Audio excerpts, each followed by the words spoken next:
Hello, thank you for watching Plus News TV with myself, Emma Kirk. Today, joining me on the sofa is the very, very inspirational Sara Williamson. You're going to hear a little bit about her story and also what has then led her to be a very, very influential person within the field of charity and fundraising. Hi, Did you like your introduction? It blew me away.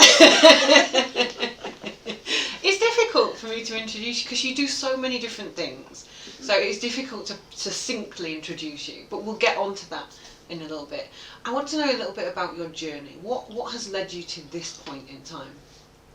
I think being diagnosed with cancer kind of turns your world upside down, and you get back to basics and you focus on what is really important, power of people, individuals, and you lose all the mess around. When did your journey with cancer start? How long ago? Well, I had major surgery in February 2015, stomach, and it's quite messy. And then I was due to get back to work December, and the last week of November I was diagnosed with breast cancer. So in the same year, you had two separate cancer diagnoses? Two separate surgeries, but one cancer. So the cancer had gone from the stomach to the breast? No, it started primarily in my left breast. Right, okay. So, I mean, most people when they're facing one area of cancer, but you had to deal with a lot more. So how have you dealt with the physical side of that? Physically, it was hard because I wasn't able to function on my own. I relied on my mum as main carer. When going through chemotherapy, I couldn't walk, couldn't use my arms. It was quite disabling. The side effects were, let's say, not subtle. My mum had to feed me with a straw and dress me, wash me. It was a tough time, but I knew that the end result was worth working towards. Did they give you any kind of indication before it all started that this could be a possible kind of situation? Consultants do tell you to read the information and sign on the dotted line. And you fly over that with your eyesight and just think, this is a means to an end. Yeah. I remember being told by one of the nurses that these are potential side effects, but it doesn't happen to everyone. Yeah. I suppose they have to make you aware of every possible avenue that you could end up on. Yeah. So physically, it was a very traumatic journey for you. Yes. But having to go back to your parents, mentally that must have been, I think, more, for me, it would have been more of an issue to go and live with my parents and have them look after me again at that age. I think the hardest thing was I was so independent. From being a young child, I've travelled the world, and you know, I just worked to travel because I love to travel.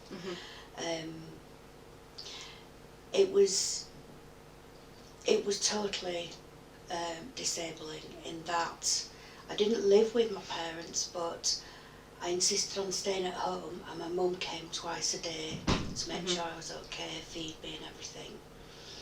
And I couldn't ask for a more dedicated person to be there. Yeah. So your family obviously have given you great support. Yeah. What about your friends? Do they come around with cups of tea and stuff? No. No. I think one of the hardest things that faces cancer patients, from what I hear, is people say, if you need anything, let me know. But if we could give a lesson to people out there that don't understand cancer, is say, I'm available between these times on this day, let me know what you need. Because to ask for help is a hard thing. And a lot of friends disappear. Yeah, I mean, my experience is quite similar to that, to be fair. I am fiercely independent.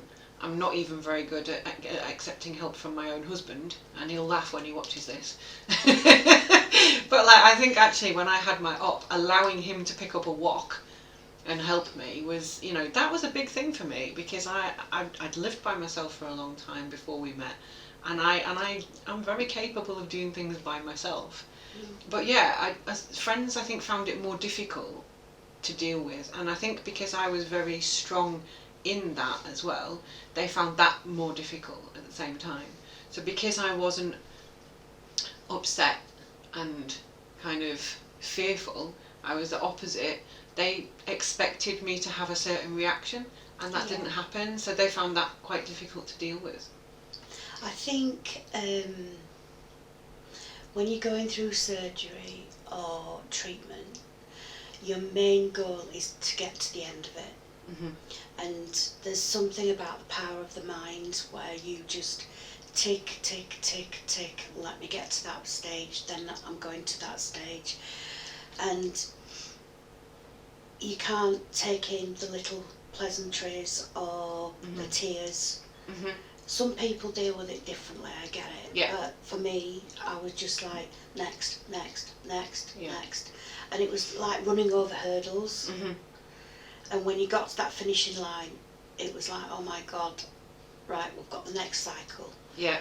Tick, tick, tick, tick. It was almost like Olympics, but medical. Medical Olympics, I love it.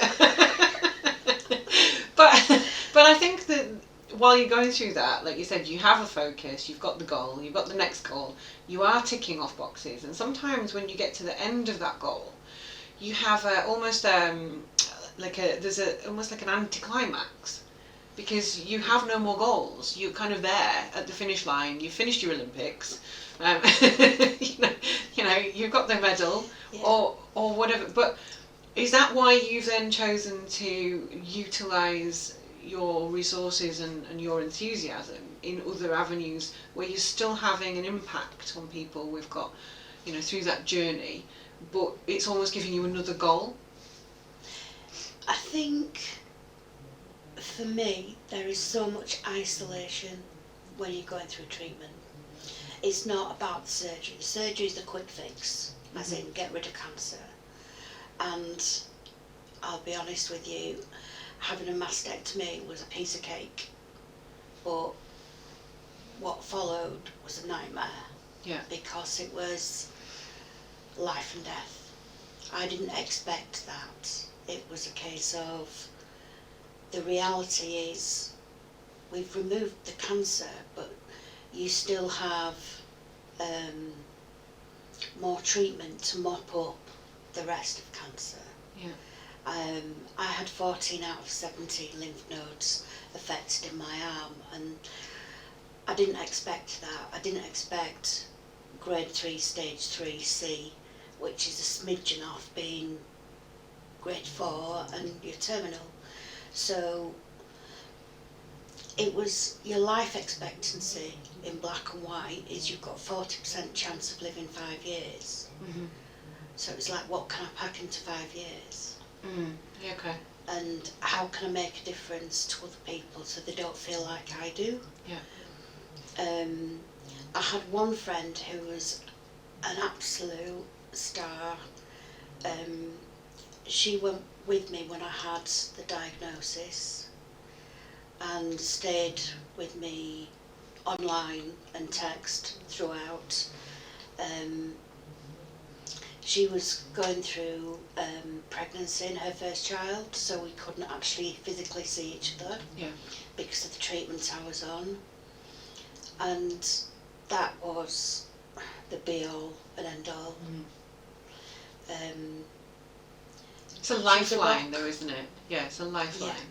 Yeah. And I think that's quite important when you've got that. I had a friend who was similarly, and even if it was something daft, like you used to text about, you know, like which wig you were going to wear that day or something, it was still that connection. And it's very important. And I think, like you said, for the isolation portion of it is something that you don't necessarily have addressed throughout everything you're going through.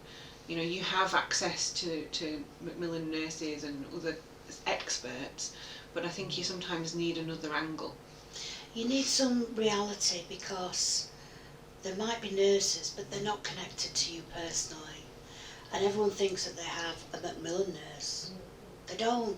They don't come and visit you at home, and all that advertising is rubbish. I never saw one. Yeah. Yeah.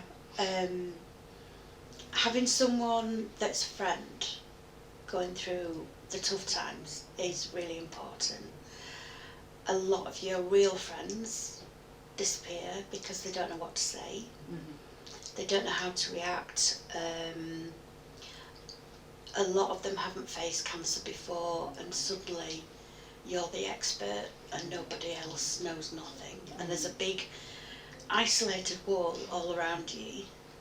And I remember seeing a Macmillan advert and talking for hours in the car with a friend who was also diagnosed.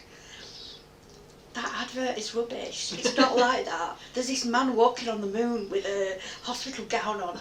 You should not be alone with cancer. I said, we're going to change it. We've got to change it. It's cringeworthy. So we did. We did an advert that changed it. So you actually did your own advert? Yeah. Were you on the moon? No. A lot of the times I am, but no. I worked on a Macmillan project where a group of cancer patients wrote a script, and it was a one year project. It's on the Macmillan website. If you go under volunteering, you'll find it embedded in there somewhere. And one is directed at professionals, so that they know how to make a difference.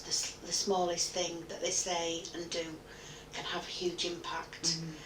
Because sometimes they're scared of opening up a can of worms. Yeah.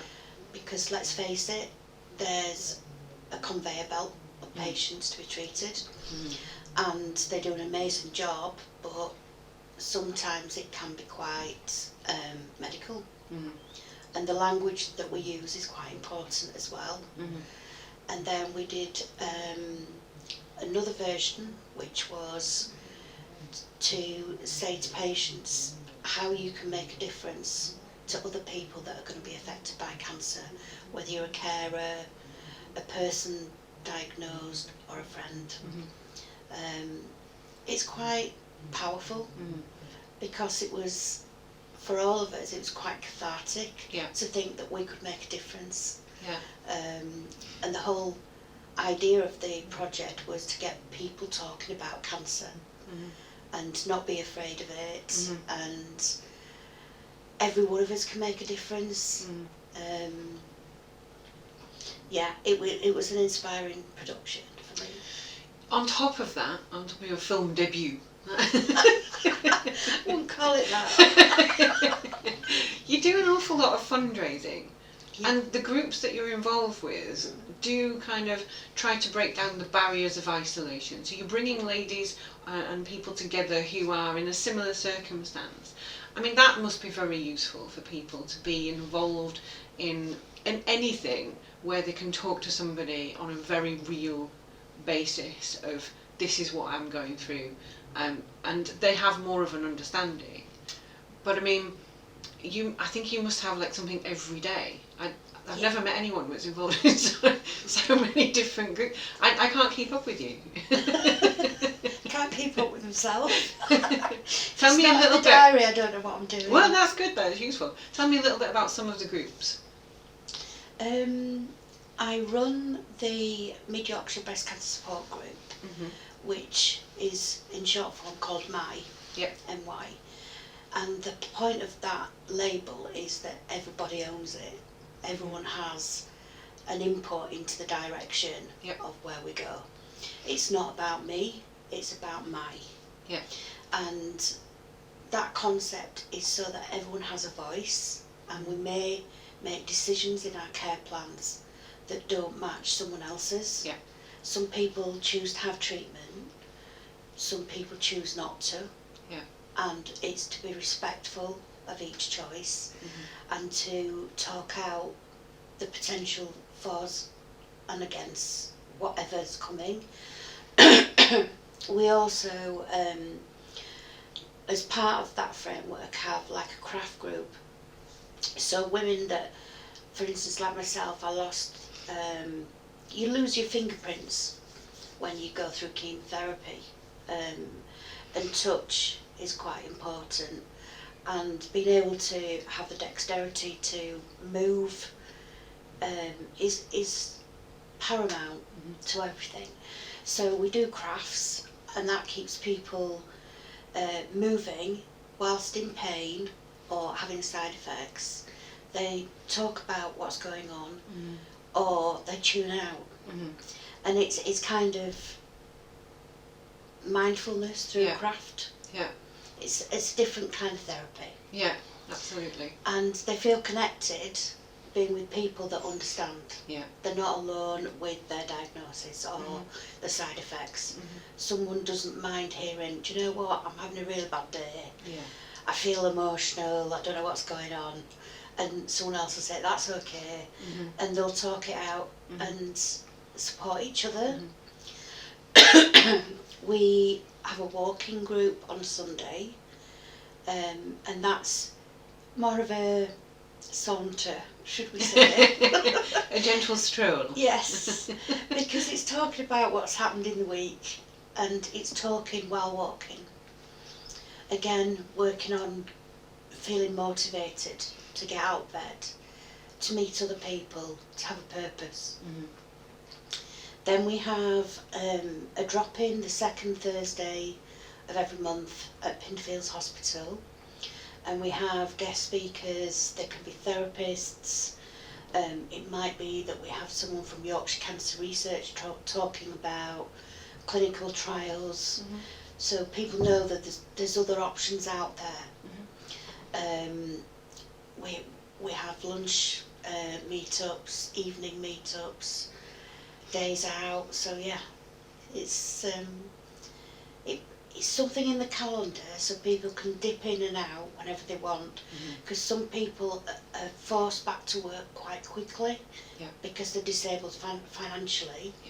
They still have the opportunity to meet up and know that they can connect with what's going on physically, emotionally, mentally, financially, and that they also bring the hope to other people that they can get back to work.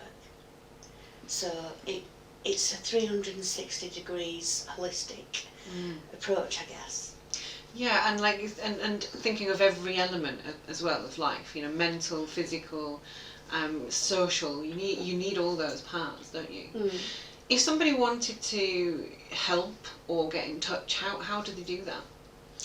It would be probably a phone call to myself, because we have a closed Facebook group, because a lot of ladies don't want to have cancer on their public pages. They want the opportunity to share things privately. It could be a call to myself, or it could be email. Yeah. Okay, good. Well, we will share those details as well, just so you don't have to remember them now. Yeah. Do I need to say my number now? No, it's fine. We will share that. Well, thank you very much for coming and talking to it. It's been lovely. And I'm very much looking forward to my bag-packing experience. But I have warned you in advance. So if the bread gets squashed, it's not my fault. I'm denying liability for that. Okay. If you wish to contact us about this or any other topic you see, our details are on the screen. Thank you very much for watching. I'm Emma Kirk. Goodbye.